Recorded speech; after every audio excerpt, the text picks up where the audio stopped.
On Christmas Eve 1945, a house fire in West Virginia killed 5 children, except their bodies were never found. Not a single bone, not a tooth, nothing. Witnesses saw the children in the windows, but when investigators searched the ashes, there was no trace they ever existed. Their parents spent the rest of their lives searching. What they discovered suggested their children didn't die in that fire. They were taken. George and Jennie Sodder were Italian immigrants living in Fayetteville, West Virginia. By 1945, they had 10 children ranging from ages 2 to 23. George ran a successful trucking business. They were hardworking, well-liked, and lived the American dream in their 2-story home. But George was outspoken. He criticized Mussolini and Italian fascism. In a town with Italian immigrants on both sides of the war, this made him enemies. In the months before the fire, George received threats. Someone told him his house would be burned and his children destroyed. December 24th, 1945 started like any Christmas Eve. The children decorated the tree, played games, and went to bed excited for Christmas morning. 9 of the children were home that night. The eldest, Marion, age 23, was the only one who had moved out. The others ranged from 23-year-old John down to 2-year-old Sylvia. At 1 a.m., Jennie woke to the smell of smoke and a loud bang on the roof. The house was on fire. George and Jennie managed to get 4 children out: Marion, John, George Jr., and Sylvia. They tried desperately to reach the others on the 2nd floor, but the stairs were engulfed in flames. George tried to get a ladder from the side of the house.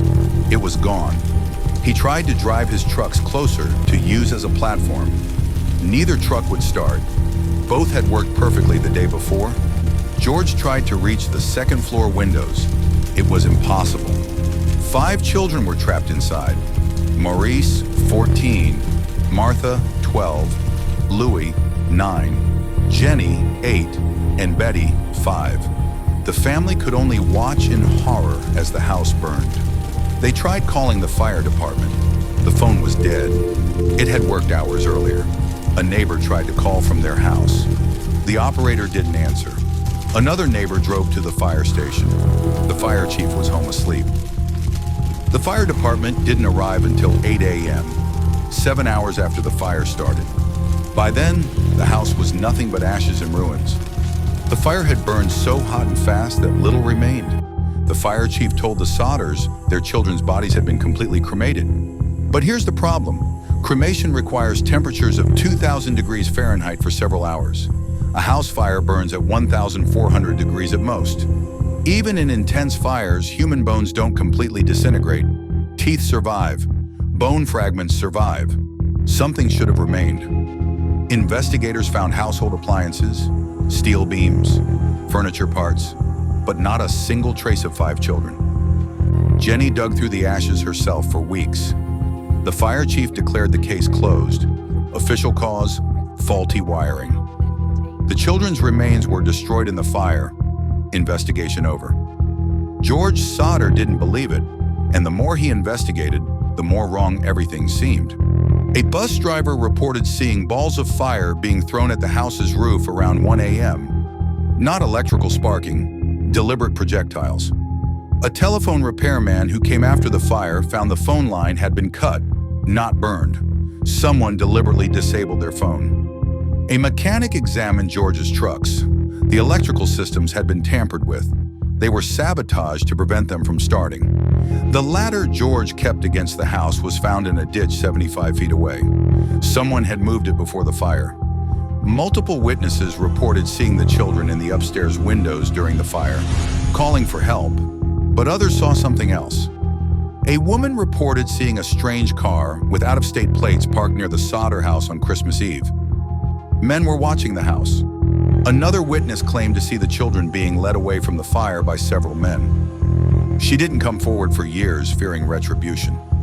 In October 1945, a life insurance salesman came to the Sodder home. George rejected his offer. The man gestured at the house and said it would go up in smoke. That same man served on the coroner's jury that ruled the fire accidental. George protested this obvious conflict of interest. He was ignored. A local official who George had angered with his anti-Mussolini views told him, Your house is going up in smoke, and your children are going to be destroyed. This was months before the fire. George's business contracts were mysteriously canceled. Someone was applying pressure. In post-war West Virginia, Italian immigrant communities were divided. Some supported Mussolini. George loudly opposed him. He made powerful enemies. The Sodders hired a private investigator. He uncovered disturbing information, but was threatened into dropping the case.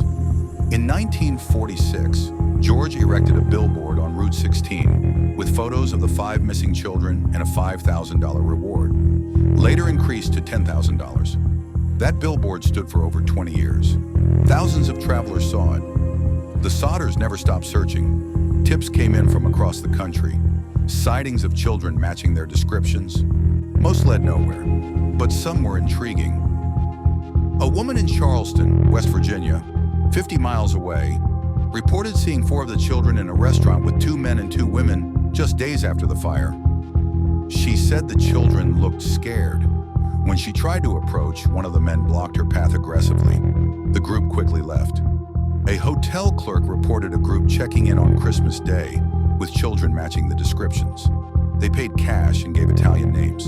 The Sodders contacted the FBI. Director J. Edgar Hoover's office declined to investigate, claiming no federal crime had been committed. Private investigators they hired were threatened. One was warned that if he continued investigating, his family would suffer the same fate. In 1968, 23 years after the fire, Jennie received an envelope postmarked from Kentucky.